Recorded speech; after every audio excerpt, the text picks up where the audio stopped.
Hello student, आज भी हमने क्वेश्चन लिया फाइनल अकाउंट, लेकिन हम धीरे धीरे आप लोग को एडजस्टमेंट भी सिखाना चाह रहे हैं, इसलिए धीरे धीरे हम लोग थोड़ा थोड़ा एडजस्टमेंट ले रहे हैं। जैसे एडजस्टमेंट 2 या 3 करके हम धीरे धीरे क्वेश्चन लेंगे। तो आज हमने जो क्वेश्चन लिया फाइनल अकाउंट का, वो हमने एडजस्टमेंट का ही क्वेश्चन लिया है। ठीक है, इसमें एडजस्टमेंट हमने क्या क्या लिया है?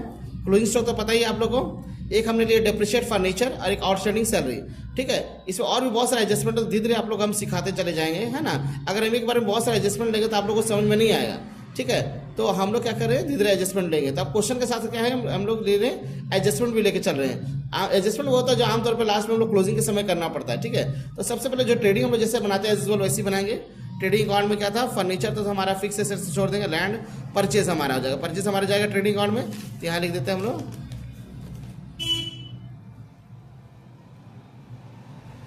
परचेज का हमारा अमाउंट है 1,20,000। इसको अंदर लिखते हैं क्योंकि परचेज रिटर्न होता है, हम पहले भी बता चुके हैं। इसके बाद परचेज का अमाउंट हमारा हो चुका, सेल्स हमारा जाएगा इधर क्रेडिट साइड। अंदर लिखेंगे सेल्स रिटर्न होता है आमतौर पे 2 लाख रुपया। नेक्स्ट है हमारा सेल्स के बाद ये भी एंट्री हो गया। वेजेस माल खरीदने खर्चा है, ट्रेडिंग और डायरेक्ट एक्सपेंस है। वेजेस हमारा है 30,000 रुपया। इसके बाद हमारा सैलरी तो नहीं जाएगा, कैपिटल हो गया। ओपनिंग स्टॉक हमारा ट्रेडिंग में जाएगा।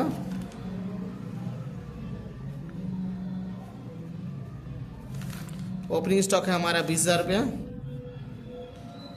नेक्स्ट है हमारा सेल्स रिटर्न, हमारा कितना है 5,000 रुपया है, ये सेल्स से माइनस हो जाएगा।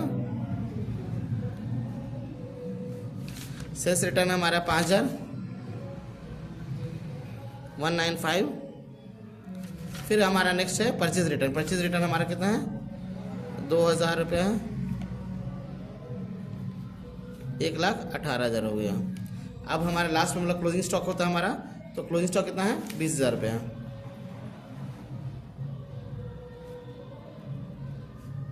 अब इसको टोटल करेंगे, टोटल करने से हमारा आ जाएगा 2,15,000। ये अमाउंट को यहाँ पे भी लिख देंगे। अब यहाँ लिखेंगे हम लोग to gross profit carry down. अब हम लोग क्या करेंगे, तीनों जोड़ के इससे माइनस करेंगे, तो 2 लाख हमारा है 15,000 है। उसमें से हमारा हो गया 1,38 और 30, 1,38 और 30 1,68,000। तो 1,38 और 30 1,68 7 68 है। तो हमारे चला गया तो 47,000। ठीक है, 47,000।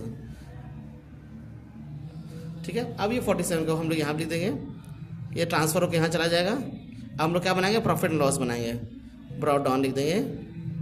कितना है 47,000। अब हम लोग माल बेचने खर्चा लिखेंगे। माल बेचने खर्चा में हमारा कितना है, सैलरी हो गया, हमारा रेंट हो गया, बस।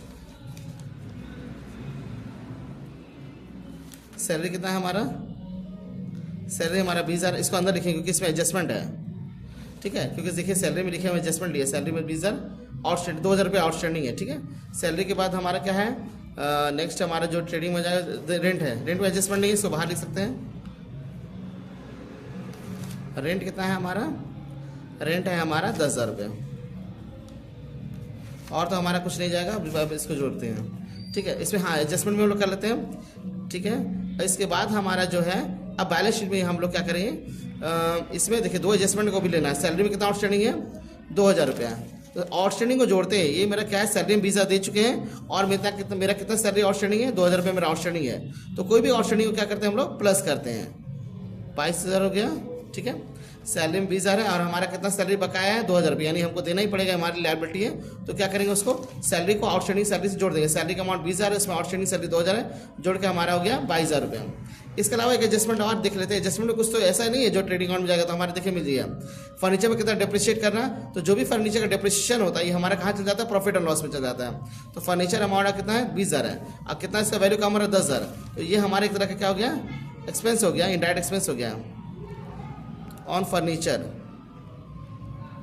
कितना था हमारा 10%, 20,000 का कितना वैल्यू कम हो गया 10%, यानी फर्नीचर हमारा कितना था 20,000 था, तो हो गया हमारा 2,000 रुपये। अब हम लोग पीएल अकाउंट का बैलेंस करते हैं। यहाँ 47,000 हो गया, यहाँ भी 47,000 हो गया, और 47,000 में से हम लोग माइनस कर देंगे 32,34,000, यानी हो गया हमारा टू नेट प्रॉफिट 13,000 रुपये आ जाएगा। 13,000 आ गया, ठीक है। अब बैलेंस शीट हम लोग बनाते हैं, ठीक है। बैलेंस शीट में जो हमारा जो आइटम है, फर्नीचर तो हमारा एसेट्स है, फर्नीचर का अमाउंट है हमारा 20,000, लेकिन इसमें ना वैल्यू 20,000 हमारा क्या है, 2,000 हमारा वैल्यू कम हो गया था, इसको घटा देंगे क्योंकि इसमें क्या हो गया, अब नया हम लोग जो बैलेंस निकालें कितना हो गया, फर्नीचर 20,000 का था, इसमें कितना डिप्रिसिएशन हुआ 2,000 रुपये, इसका वैल्यू कम हो गया 2,000, तो फर्नीचर क्या करेंगे, माइनस कर देंगे। नेक्स्ट है हमारा फर्नीचर के बाद लैंड। लैंड में कुछ नहीं लिखा हुआ, जस का तस लिख देंगे। लैंड का अमाउंट है कितना हमारा 50,000 है। इसके बाद है हमारा मशीन। मशीन में भी कुछ नहीं हुआ, इसको भी जस का तस लिख देंगे, जैसा एज इट इज़ 60,000, जिसमें चेंज हुआ उसको चेंज कर देना। इसके बाद 60,000 हो गया। मशीन के बाद ये हमारा एंट्री हो गया, हाँ डेटर। डेटर तो हमारा जाता है यहीं पे जाता है, एसेट से कस्टमर का पैसा बाकी है हमारा तो हमको मिल जाएगा। डेटर हमारा है, डेटर का अमाउंट है हमारा 20,000 रुपया। नेक्स्ट है हमारे डेटर के बाद क्रेडिटर, हमारा लायबिलिटी हो गया। क्रेडिटर है हमारा 30,000 रुपया।